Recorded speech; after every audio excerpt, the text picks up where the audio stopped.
So welcome back to Eschatology Matters. I'm your host, Josh Howard. I want to encourage you, if you're new to the channel or if you've been watching for a little while, please be sure to like and subscribe the channel just to keep up with what we have coming out and all the content that we're releasing. We have our primary means, which is the YouTube channel. You can find us at Eschatology Matters. You can also keep up with us with audio content on all the podcasting platforms. So wherever you have podcast aggregators or wherever you access podcasts and audio, be sure to keep up with us on there. You can also go to our website, eschatologymatters.org. That's sort of a central hub. Our website, we have most of our content is available there. There is also some standalone pieces that are available on the website, articles, written content that you won't find elsewhere. So be sure to check it out there. And while you're at the website, please be sure to check out the upcoming conference. Eschatology Matters is kind of sprung out of an annual conference. So our annual conference for 2023 will be coming up in September. It'll be September 8th and 9th, and that'll be in Topeka, Indiana. The theme for this year is How Then Shall We Live? So please check that out. There's been some deals on tickets, but space is filling up. So please be sure to check that out. But I want to jump in real quick to today's topic and today's special guest. So we have joining us somebody who's been very influential in my own eschatological thought. I've benefited greatly from his works. We're going to talk about some of those works today. But coming from Jackson, Mississippi, I have Dr. Benjamin Glad. So Dr. Glad, thank you so much for joining us today, sir. Oh, it's so good to be here. Thanks, Josh. Absolutely. So Dr. Glad, if you would, if somebody is not familiar with your work, chances are if they've been reading an eschatology, I dare say they've read something you've written, even if they didn't see who wrote it. You've written a lot in eschatology, and I've benefited from, like I said, from so much of it. But would you just give us a brief bio, where you're at, what you have going on, sir? Yeah. So I teach here at Reformed Theological Seminary in Jackson, Mississippi. I have two kids, been married. We just celebrated our 18th anniversary on July 9th. And so I teach New Testament, and we have two New Testament guys here at RTS. Guy Waters is the other one. And man, I'm going on sabbatical next year. I'm looking forward to that. I've got a number of things that I have on my plate, working with editing a study Bible, working on the notes, working on things that I can't, the contracts aren't quite done yet, so I can't mention those. What else do I need to do? What am I writing now? A Mark commentary I got to get to. Been working on that, but I need to get back to it. I am working on on the use of the Old Testament in John for a forthcoming Zondervan multi-volume set. I am working on, it's hard for me to say what I'm working on because I work on so many different things simultaneously. It takes a long time to kind of run down. Oh, for sure. Run down, but those are just sort of some of the highlights. There's just everything is ongoing. Everything. My days are so full. If I'm not teaching, I'm writing. If I'm not writing, I'm sleeping, right, or playing with my kids. So that's just kind of my life at this point. So I'm thankful for that.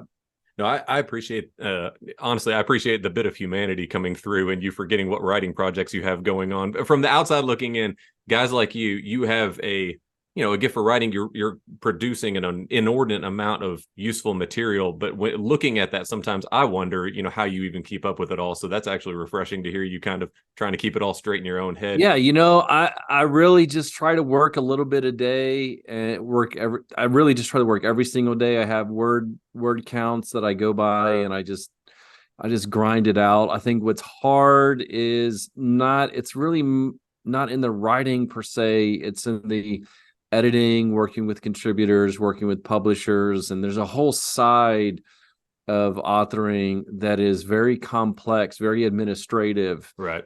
And that takes a lot of time and a lot of energy, and it can really kill your time and it can be very stressful. Yeah. Oftentimes. But it's just part of the process. Tell me this, Dr. Glad. This is not in the notes. I didn't plan on talking to you about this, but writing in general within Christendom, within Christian, especially within Christian academia, I think a lot of guys are trying to suss out exactly what it looks like to be a consistent and productive writer, what it looks like to be a good writer, not to burn out. So you just mentioned word count. What kind of word count, if you don't mind sharing, because like I said, I didn't ask you to talk about this or anything, but just like what sort of word counts are you looking at? Are you looking at every day you're writing, or is this like a certain amount of days? Like, could you give us like a little peek into what that process looks like Yeah. for you? So in the summer and in the fall, I typically write every single day. Okay. When 5 days a week. Sometimes I'll write on Saturdays. Again, just depending on that particular week. But I like to write between 5 to 6 days a week. And minimum, I do 500 words a day. That can go up to 1,000 if I'm on sabbatical. Just really on the nature of what I'm. Some things that I work on are very complex, very dense. Right. It's going to be harder. Some things that they just flow, I can ramp that up to 1,000. Like most books run about 60,000 words, Mm. so you can crank out a book. And but if it's a dense commentary, it's going to be I Right. really try to get between 500 to 1,000. And then what's difficult, Josh, is because I edit so many pieces, if I'm given a huge volume that I've got, when I mean huge, I mean maybe like a 300 word or 300 word, 300 page book that I've got to read and Right. process and edit. That's a lot of work. And so I've got to, but I do the same thing. I'm like, all right, I'm just going to read a chapter a day for 2 weeks. I'll finish this. I'll finish my notes on it, but I'm not going to just digest that for 3 whole days. No, I'm going to kind of take my time through it. How I work best is I really like to break things down into small pieces, whether I'm editing it or if I'm writing it. I really go for small chunks. And really this is just all life for me. If I'm taking on a huge project, I just do one little thing a day and I eventually conquer the whole thing. I cannot write. I do not write for 8 hours a day for a whole week. That's just overwhelming for me. I typically will write 4 to 5 hours a day, and that's just it. If I'm still at work and I finish my word count for the day, I'll work on other things. So emails that I probably need to write, things I need to read, but I really just kind of cap it Right. at small chunks. So Okay. No, that's super helpful. I appreciate you sharing that. Yeah, because you've edited. I mean, I've probably seen you edit more than you've, well, I don't want to say more than you've written, but you edit a lot. So you've got I wanted to make sure right, to mention the ESBT series, the Essential right, Studies in Biblical Theology series, yeah, which is on, what is that, volume 8 now? I think that's come out through yeah. that. So we've done eight. Eight just came out with Mickey Klink and on creation, and volume 9 I've edited. That's with Steve Dempster. That'll appear late winter, early spring of the next year. So Very good. Okay. yeah, so that just leaves one more volume for that. I want to, speaking of the writing and everything, the primary reason we asked you to come on was to mention the book that you have coming out, and I want to jump into that, but I had to mention this. So we had a recent Twitter poll. So I don't run our channel, but one of our producers runs our Twitter channel, and they had it's kind of one of those silly little polls, and it pitted three very well known amillennial authors, including yourself. And then there's a fourth guy named Keith Foskey, and Keith Foskey, he does some funny Mm-hmm. videos. He's Mm-hmm. a He's competent funny. pastor and speaker as well. Yeah, he's Yeah. hilarious. So like he does other things. He's a pastor. He has a serious side. But yeah, most people know him through the videos. And I saw that, and so I just wanted to extend, on behalf of Eschatology Matters, my deepest sympathies and apologies for the outcome of that poll. I know that was a crushing What defeat was for you. it? Keith, What Keith was? Keith Foskey won in a landslide. I don't remember the numbers, but it there was some name recognition, I suspect, with him on the YouTube Twitter crowd. So no, but honestly, in Funny. that vein, I was hoping to talk to you specifically on this channel. So a lot of the people that come into this channel, maybe they're figuring out eschatology. I think we're all figuring out eschatology to a certain extent, Mhm. but maybe new to Reformed thought, new to maybe eschatological thought. That's not just some sort of popular conception, but instead biblically grounded thought. And a lot of the work you've done, if it hasn't been specifically eschatological, it's been kind of an eschatological nature. I mean, I've Mhm. seen that, for example, you could probably say the Right. ESBT series even has kind of that Right. Right. eschatological Yes, of bent. course. Yeah. I think it's encouraging for a lot of people to see how the big story, in other words, of eschatology, as opposed to not that the weeds aren't important, not that the trees and the forest aren't important, but not being bogged down necessarily specifically in that, but seeing that big overarching perspective. It seems like a lot of your work has taken that trajectory. How did that start with you? Like, how did you encounter that sort of biblical, I don't want to just frame it as a biblical theology view of eschatology, but that big story view and communicating that in a way that's often been very digestible for somebody who's new to the concept? Yeah. So I had always I mean, I grew up in a very sort of conservative and dispensational home, and even though dispensationalism places a huge emphasis on eschatology, what they miss is how eschatology relates to pretty much everything. In fact, I don't know if there's anything in the New Testament that is not eschatologically colored or related to eschatology. I mean, it really is every passage there is somehow related to it. But what dispensationalists focus on is they push it to the very end, or they really don't see the inauguration of the kingdom, or really not just the kingdom, but the tribulation as well. And because of that, because they're so into the future, it minimizes the here and the now. So if you're working with a text that's talking about the here and the now, well, you're not going to think it's eschatological, because eschatology only applies to things at the very end of time. Right.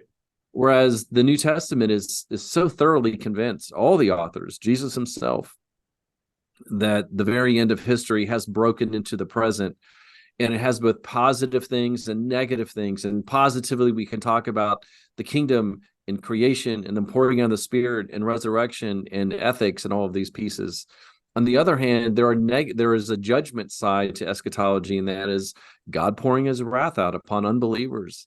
The tribulation, it has arrived, not in its fullness, of course, but it has arrived in persecution of the saints, deception, all these layers to it. So there are both positive things and negative things. And so everybody is experiencing the end of days, whether you're a believer or unbeliever. The difference, though, is what side are you experiencing for the most part. Okay.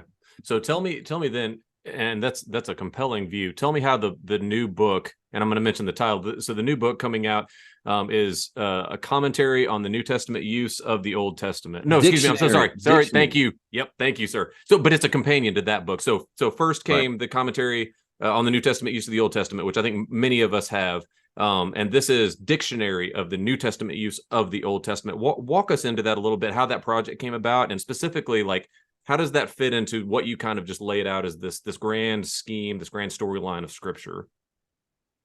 Yes, that's a good question. So I need to look at my notes. I want to say 2016 or something like that. I was driving in my car. I remember where I was most of the time. Most of the projects that I'm involved with, they're my ideas, and these ideas are born out of frustrations. And I was driving and I was thinking, it's like, how come?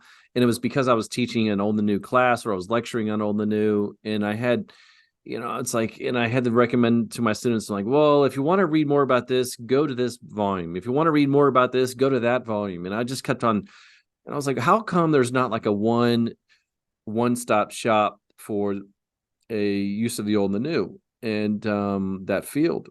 And so it's like, we need, I think we can do that. I think it's possible. So I kind of had a general idea of what I was thinking about what contributors and what topics and these kinds of things. And then I talked to Greg Beal at SBL. This is in San Antonio. And he and I had sat down, and I told him my idea. He really liked it.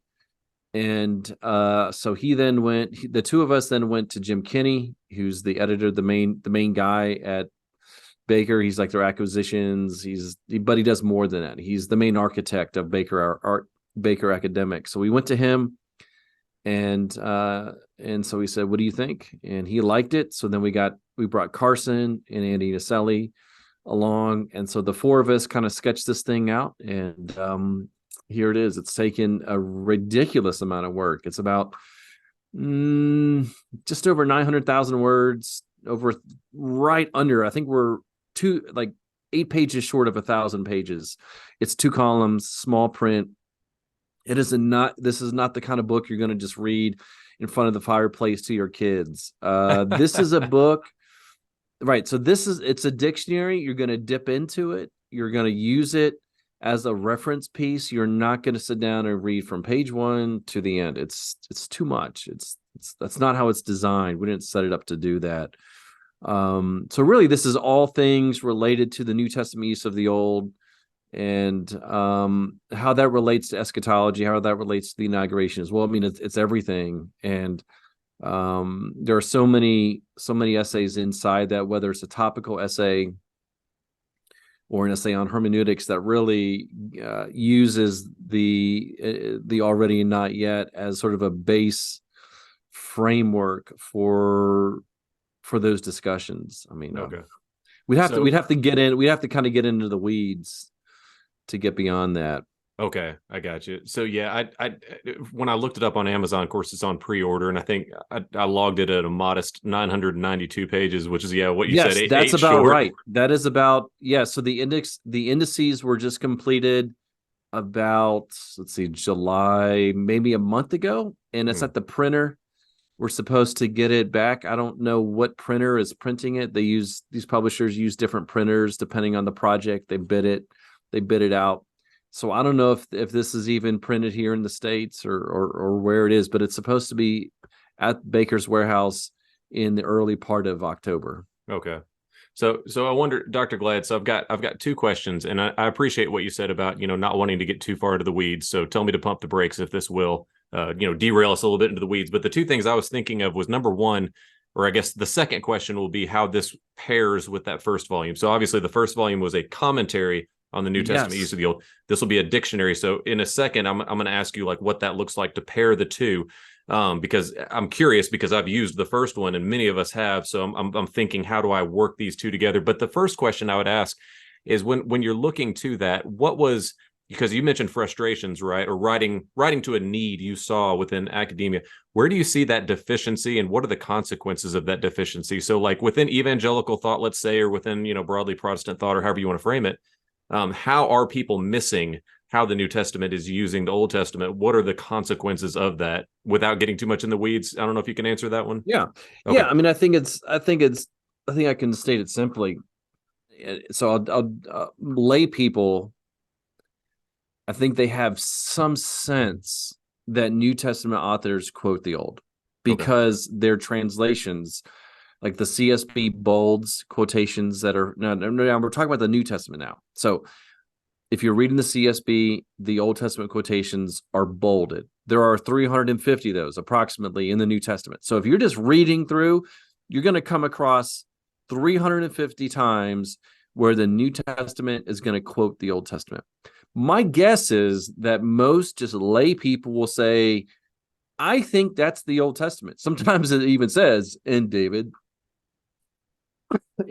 said, or Isaiah said, or whatever. Pastors, I hope pastors have some sense. I think even your run-of-the-mill evangelical pastor will have some sense that New Testament authors quote the Old Testament. Okay, that's found over 50 times in Matthew and about 59 times in Romans alone. So I think there's a sense of it. What that means, how do you work with that? Now, that's something else completely. But I do think your run-of-the-mill believer has a sense of it. And I think that's both a good thing and a bad thing. The good thing is, well, they have a sense of it. The bad thing is, well, the New Testament author does more than quote the Old Testament. It prefers to allude to the Old Testament. Whereas, let's say Matthew quotes the Old Testament over 50 times, about 55, depending on how you count them. It alludes to the Old Testament at least 3 or 4 times that amount. So you're now into the hundreds. So do you see it's just a fraction? So even though the New Testament quotes the Old Testament 350 times, it alludes to the Old Testament thousands of times. It prefers to allude. It prefers the allusion over quotation. And it is binding. The New Testament binds itself to the Old Testament primarily through allusion and not through quotation.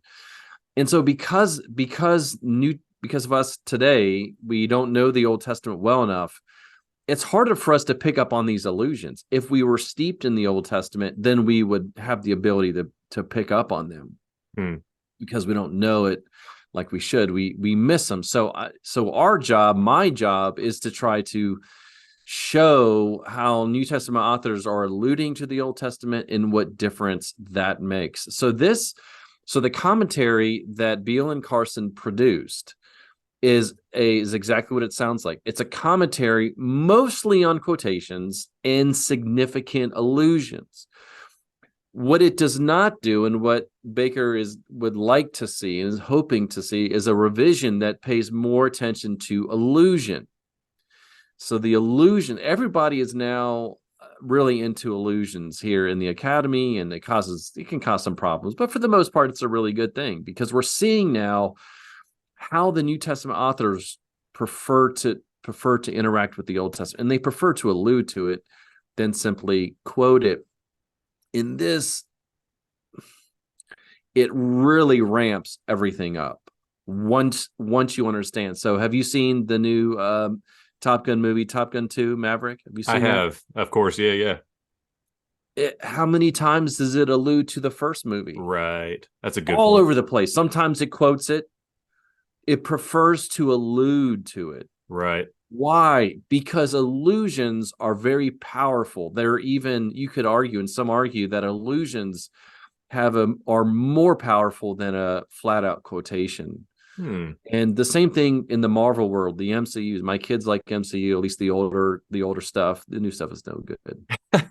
Agreed. But the way that Marvel interacts with itself and alludes to itself is amazing. And right. Whether it's Top Gun or it's Marvel, allusions are powerful. People love to see allusions. So I just watched Indiana Jones last night, the new one that just came out. And it's so neat to see, to trace, because I'm a huge Indiana Jones fan. And it was so fun to kind of see this latest movie allude to or even quote previous movies, because it binds it together. It's one part of Indiana Jones' story. And so what commentators are now really wrestling with is that what difference do these allusions make? And now we've recognized them, but now there is so much work to be done in dealing with these allusions. And it's just creating all of this new material that doesn't change precious doctrines. It doesn't change interpretations.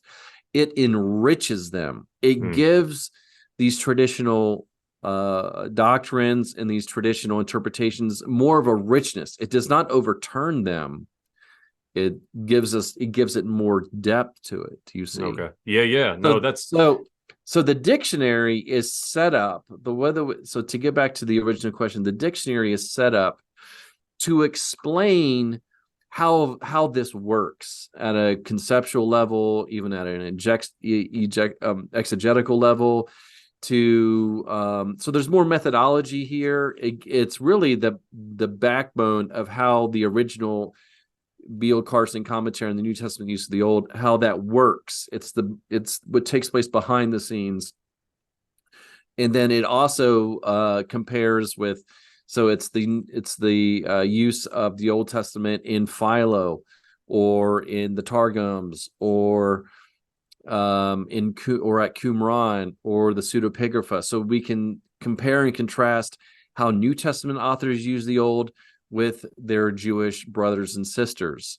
That's one. So we have all these essays to do that, and then we also have essays, just biblical theology essays that sort of pull all of this kind of stuff together. We've got about 50 or so of those essays. I can't remember, but we also have, and I think what's very unique, and this has not been done yet, but we have, so we go through the entire Bible.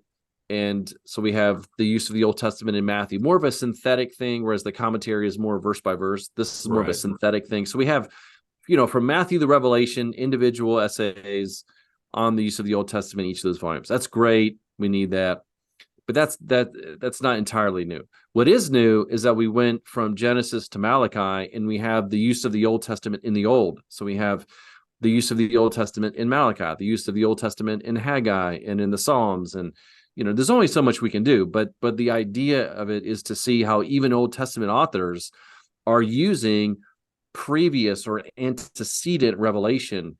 So by the time you get to the New Testament, this idea of going back into the Old Testament or back into Israel's story in working with this with the same phrases or wording and applying it and enriching it, or maybe using it ironically or whatever's happening, is not a new thing. New Testament authors, the prophets, have been doing this for hundreds of years. And so the New Testament authors pretty much do the same thing, except for they make it more focused on Christ and his work. Okay. No, that's super helpful. And yeah, the whole format of the dictionary, I see a couple of the snooping on your shelves behind you, a couple of the IVP, those thick dictionaries. Right. They're so helpful because they're those standalone kind of, entries into something. Right. But thinking but to what you said. There is nothing like this on the market, if I can use that phrase, because it's an attempt to summarize an entire field. This field has been going bonkers for 3.5 decades. It's going crazy now, and it's just but nobody has attempted to sort of put all the pieces together. And we're conservatives. I'm a very evangelical. Obviously Don Carson is, and so is Greg Beale and Andy Naselli. We're all conservatives, and that really affects this conversation. One's view of Scripture is directly related to how we understand and how we explain the New Testament author's use of the Old. So this is a very sort of conservative evangelical attempt at talking about these things.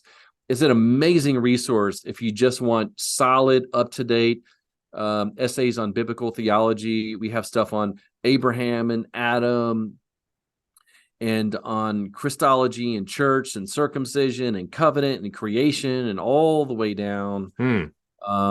It really is going to be, I think it's in some sense it's replacing the IVP new Dictionary of Biblical Theology. Oh wow, okay. Now that's going under revision, but for the time being, I think this is going to be kind of a replacement for that. Okay. Yeah, no, a lot of us are familiar with that one, so that's helpful. So tell me this, because my question is going to be, what your sense is for why allusion may be, I don't want to say fell out of favor, but why allusion may be a neglected field, if we could say that. Because let me lead into what I'm thinking here. You can see throughout church history that allusion has been, and you could probably speak to this far better than I could, obviously, but there's been many times that we've been comfortable with allusion. It seems that maybe I would even maybe say within the recent century, that we've been less comfortable with it, especially within conservative circles. It seems like maybe the hermeneutical methods that we have used have kind of regarded allusion with some sense of trepidation or even distrust. And I don't want to just, lay this at the feet of a certain group. That's not what I'm asking. But I'm just asking, what is your sense of how we might have lost some of that illusion? Because what you're talking about makes a lot of sense. Anybody that's keeping up with you on social media, you've been dropping little Easter eggs, little clues of what you've been working through. You'll mention a reference, and then you'll look at another passage and just show some of the illusion, some of the interplay between these textual groups, and it's compelling and it seems helpful. I wonder just why. Because for many of our audience, again, we may be working through the hermeneutics of how to approach these things. How do we grapple with the text of eschatology? How do we grapple, or scripture in general, right? If we're trying to build a proper eschatology, how are we to approach it hermeneutically? Can you give us some of your sense of why maybe allusion has been maybe neglected or even treated in a maybe less prominent fashion? I think it's because of this. I've had just a couple of brief conversations about this, but my sense is this. In the last, we're getting into, you kind of have to know the last couple hundred years of how biblical studies, just Old Testament and New Testament studies, have worked out, unfortunately. And this is the bad side. There are some good things that happen, and there are some bad things that happen. This is one of the bad things that happened. So what happened is that the academy, both New Testament scholars and Old Testament scholars, for the most part, the academy is only will make connections if the connections are explicitly made. There is a pervasive minimalism that runs throughout commentaries and journals and just philosophies, that unless the text explicitly says something, it is not there. And that's why the use of the Old and the New has focused traditionally only on quotations, because quotations cannot be denied. Allusions, that's kind of a different thing. You can debate an allusion. You can say, well, But even a minimalist will now admit, okay, there are allusions, and there are a pretty good amount of them. But even so, they'll still minimize the significance of the allusions. Mm. And that's where I'm thankful for somebody like Richard Hayes, who is all into allusions and who capitalizes them, and I think really does a fine job of navigating them. But for the most part, he is not in the majority. He would be a minority figure for the most part. There is just this pervasiveness of minimalism that just isn't, it's not just confined to the field of the New Testament to the Old. It's just in general. You cannot interpret a text, or you cannot explain the meaning of a text unless that text is explicit in its meaning. Mm. To find something lurking, to find something that is just kind of being touched upon, that doesn't work. And so what's happened is that's throughout evangelicalism, that's throughout evangelical commentaries for the most part. And on the other side of that, Josh, so if you go to the exact opposite of that, you get some wild and crazy theological interpretation, which is fine, but it's got to be grounded in the text. Right. So to go too far is to be super into that stuff, but yet not have it organically connected to the text. Like you still have to, allusions are still textual things. They're still based in the text. You don't just make them up. Mm-hmm. You have to prove their existence. And so I think you can overshoot it, in other words. And I think sometimes theological interpret can overshoot. It doesn't have to, but it can overshoot that. So do you see we're kind of on a spectrum. On the one hand, you have minimalism, which theological interpretation of scripture has tried to react against. It has reacted against this minimalism, and for good reason. But sometimes theological interpret just overshoots. So what I'm trying to do is do something kind of here in the middle. I don't like minimalism, but I do like things that are rooted in the text. If it's not there, I'm probably not going to say it. I hope I don't say it. That doesn't mean I can't interpret theologically, but I just, so allusions are working kind of with this middle way between these two poles. Okay, no, that's super helpful. I know you've got a time crunch today, Dr. Glad. So let me keep it to one last question, but I'm thinking toward, because you're talking about kind of this middle way. You mentioned theological interpretation, which that in and of itself is a fascinating topic. I wish we had more time, but thinking toward connecting this to I don't want to just use a dismissive term like person in the pew, but you're talking about this upcoming dictionary, which is going to be a massive help. It's going to be a massive help to, scholars, to students, to pastors, I would hope. But even I would say down to the rank and file, Christian that doesn't necessarily have any, advanced theological training. But sometimes it seems to me, well, to many, that sometimes there's always been a challenge in connecting the meaty theological depth that we're reaching with that person who's maybe just trying to grapple with, what is eschatology or what is biblical theology? How do I wrap my head around it? One of the things I've really appreciated, well, I don't want to lead into it too much. I want you to explain a little bit of how we can do that, because I think some of the work that we've already mentioned has a way of helping that. But we've encountered this with a lot of the maybe social media interactions. I joked about the Twitter poll earlier, but just connecting solid scholarship with that person in the pew. What are some ways that you see that happening? And I'll just go ahead and mention the ESBT series. I see that as a way of manageable. It's short enough, it's plain enough, and yet it's meaty enough to kind of introduce people to some of these concepts. But where do you see some of the encouraging things that connect that deep study with maybe that person who has a limited work week? They're in the, they're attending church, but they have not had, formal education, that sort of thing.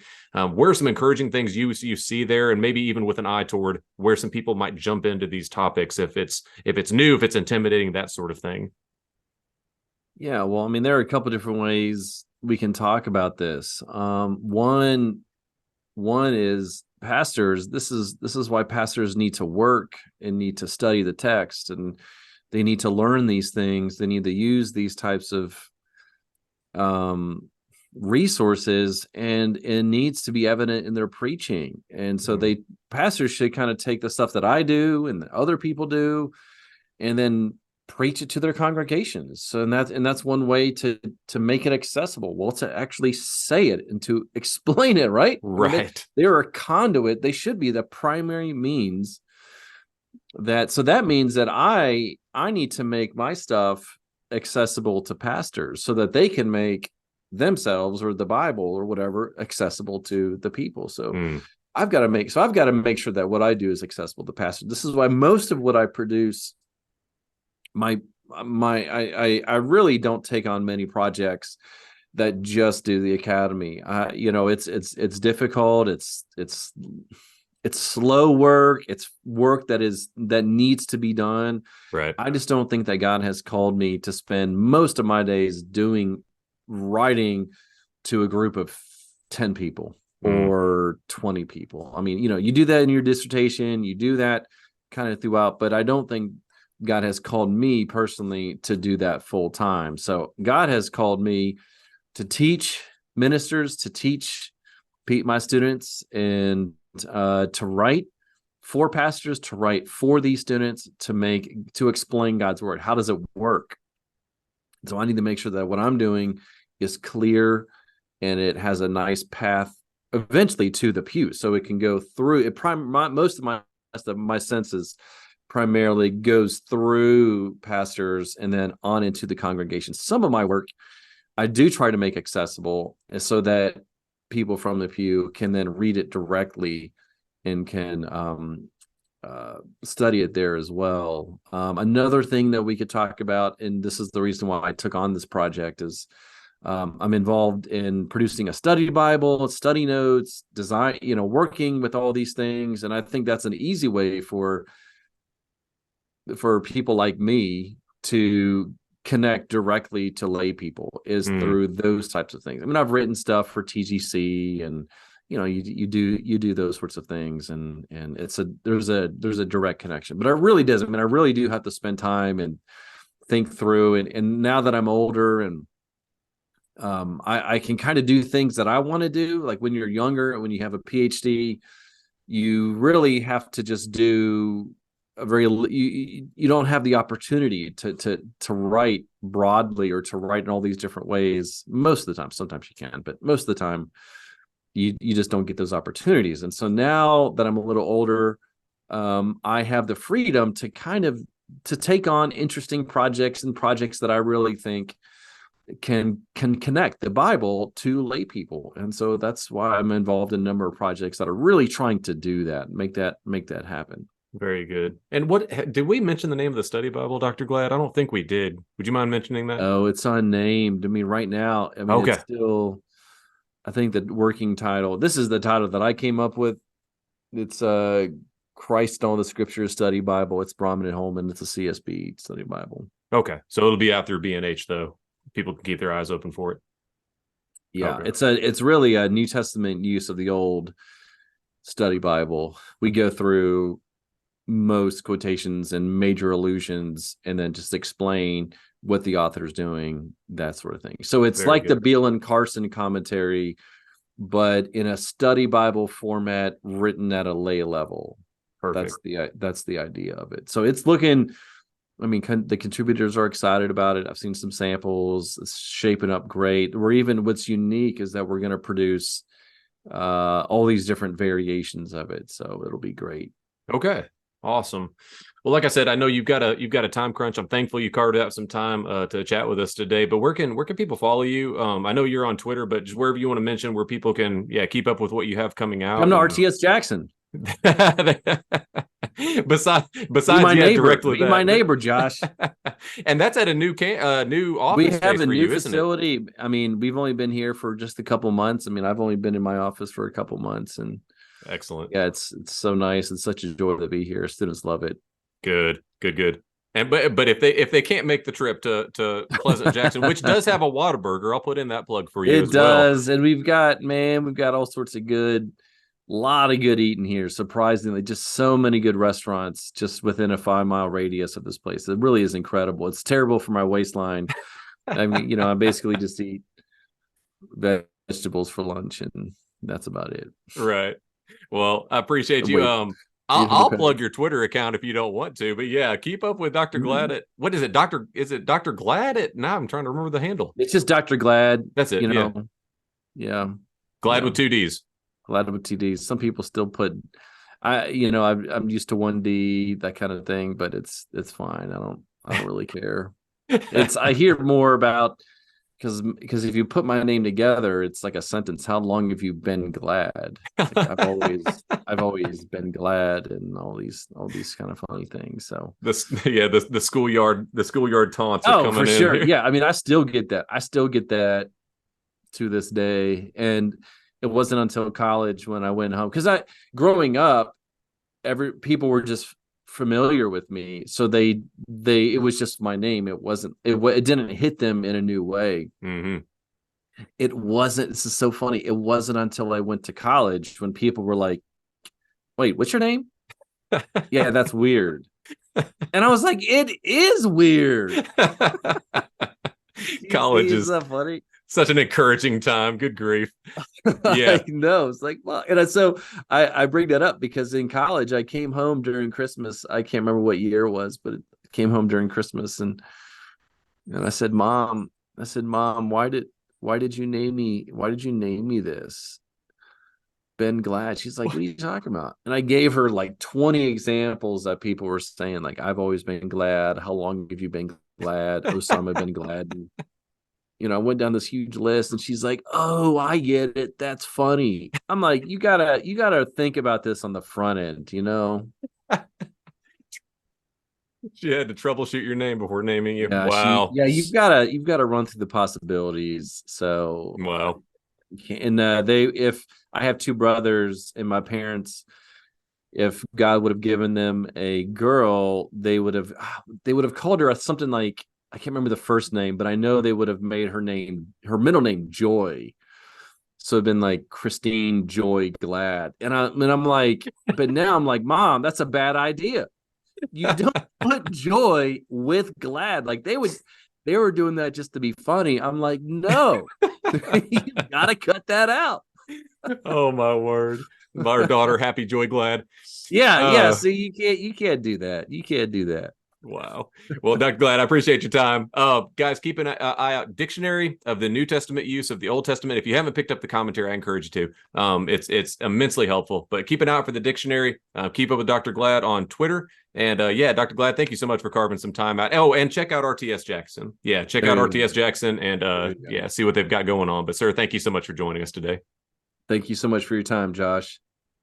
Seated here at my right hand, the Lord to my Lord did command, for of these heathen I will make a kingly footstool for your sake.